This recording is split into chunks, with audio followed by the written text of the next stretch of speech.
அம்மா அப்பாலாம் ஏதாவது ஒரு பர்டிகுலரான விஷயத்த நீ செய்யவே கூடாது அப்படின்னு சொல்லும் போது, இல்லை நான் அதை கண்டிப்பாக செய்வேன்னு நடைய கட்டிட்டு போய் நம்ம செய்ய போகும்போது அவங்க என்ன சொல்லுவாங்க, சரி போய் பட்டு திருந்தட்டும் அப்படின்னு சொல்லுவாங்க.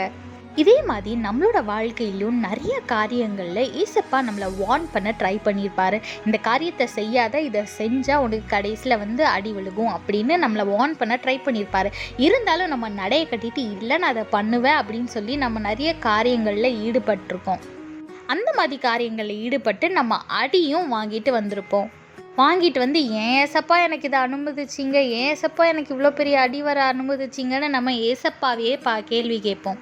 வேதத்தில் பாருங்க, ஓசியா 6:1 போட்டிருக்கு, கர்த்தரிடத்தில் திரும்புவோம் வாருங்கள், நம்மை பீறினார் அவரே நம்மை குணமாக்குவார், நம்மை அடித்தார் அவரே நம்முடைய காயங்களை கட்டுவார்னு வேதத்தில் போட்டிருக்கு. நம்ம ஏசப்பா பேச்சை கேட்காம நிறைய காரியத்தில் அடிபட்டு நின்றுட்டு இருந்திருப்போம். இப்போ நம்ம அப்படி பண்ணிட்டோமே, நம்ம மறுபடியும் ஏசப்பாட்ட போனால் அவர் நம்மளை ஏற்றுக்கொள்வாரா அப்படின்னு நீங்கள் யோசிக்கவே வேணாம். நீங்கள் தேவனிடத்தில் எப்போ போனாலும் அவர் உங்களை ஏற்றுக்கொள்வார். அதே மட்டும் இல்லாமல் நீங்கள் என்ன காரியத்தில் அடிபட்டிருக்கீங்களோ, காயப்பட்டிருக்கீங்களோ, அந்த காயங்களை அவர் ஆற்றுவார்.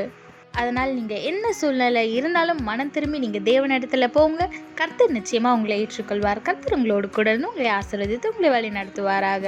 ஆமேன்.